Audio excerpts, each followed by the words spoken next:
Since diving into Warhammer headfirst just a few months ago, I've already built 2 full armies. I've become a bit obsessed about the lore, and then there's a third surprise thing that's kept me coming back to the franchise week after week. However, my journey into the hobby was rough. I hadn't picked up a paintbrush in over 20 years. I'm not particularly great at board games, and it's just such a huge franchise that's been going on for nearly 40 years. It means new players like me feel completely overwhelmed. All this combined means I was wasting money, and I nearly ruined the whole franchise for myself by not approaching it properly. Now, with a few months under my belt, I can finally start to answer the question.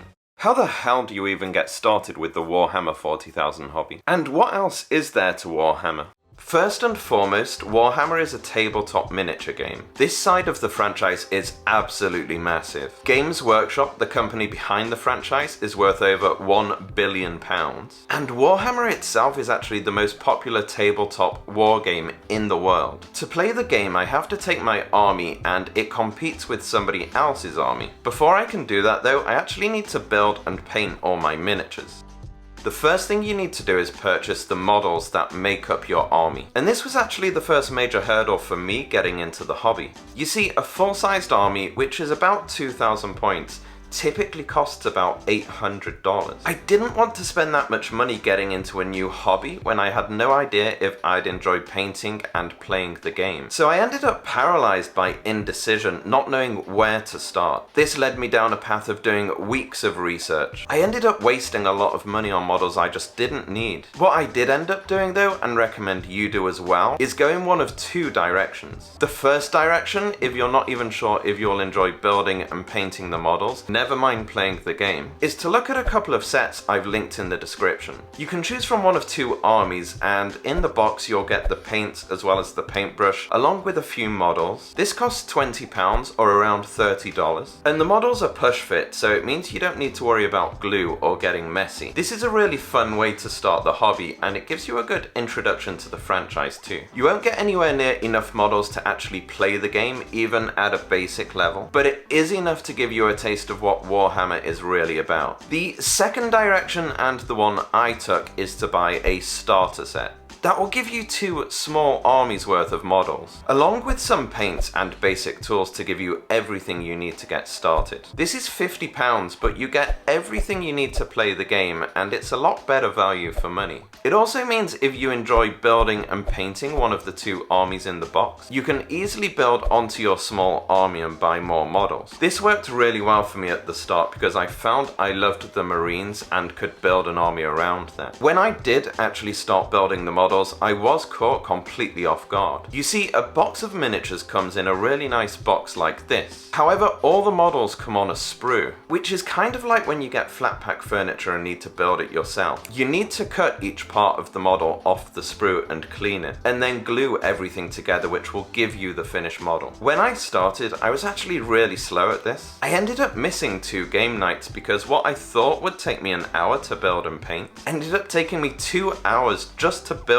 my first troop, and another 3 hours to paint. I of course have got much faster at that process since, but it does take a while initially. That does mean you end up getting attached to these models. For example, I can remember all of the details from building my first 1,000 points of Space Marines. From the very first model where I messed up the undercoat, which gives it this like bubbly layer beneath the paint, through to more recent ones where I really cared about the small details, and I'm super proud of these. Once you've got your models ready, you can actually move on to gaming with them. Warhammer's currently on the 9th edition of the game, and it's way more popular than it's ever been. Each edition of the game changes all of the rules to keep everything fresh and exciting. Most people end up playing the game at either a Games Workshop store, a gaming center, or even at home. With the games themselves having a huge amount of depth, it all starts for me in the pre-game preparation. There's a lot of skill in constructing an army that can take on a range of threats, as well as understanding your special abilities known as stratagems, so you can handle different situations with the equivalent of a power-up. When you start playing the game, it consists of 5 rounds. In each round, you need to try and take out your enemy while also moving on to objectives to score points. While all of this is going on, you're trying to work out what your competitor's next play will be, as well as plan ahead for your next move. It's taken a while to learn how to play, but I absolutely love the gaming side of Warhammer.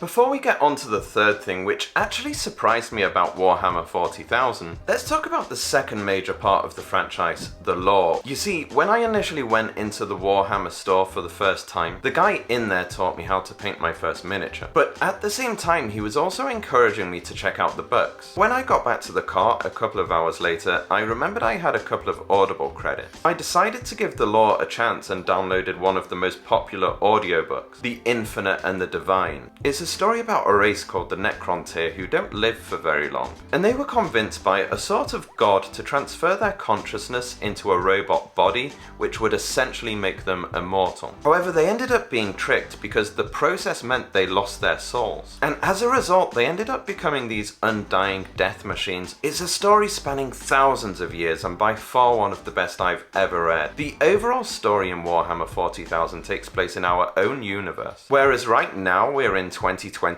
and we're in the third millennium. Warhammer takes place 39,000 years in the future, and it's currently the 42nd millennium. Humanity is in a conflict like it's never seen before. War is on every planet in every corner of the galaxy. Even if you're not interested in the hobby side, I'd encourage you to check out the lore. I think you'll find it pretty interesting. That brings me on to the third thing which makes up Warhammer. I know this is really cheesy, but the thing that surprised me is the community. As an example, during the first month in the hobby, I really wanted to play games, but was completely overwhelmed and had no army to play with. Multiple people in a new community I joined loaned me their armies to play with. And keep in mind, an army costs hundreds and takes dozens of hours to build and paint. So this was amazingly generous of them, and I was so shocked. That generosity continued as when I started playing games, I was really slow. A game which typically takes about an hour to get through was actually taking me 3 hours. However, these incredible strangers were more than happy to show me the ropes and welcome me to the hobby. I have never been part of a community as welcoming as the Warhammer community.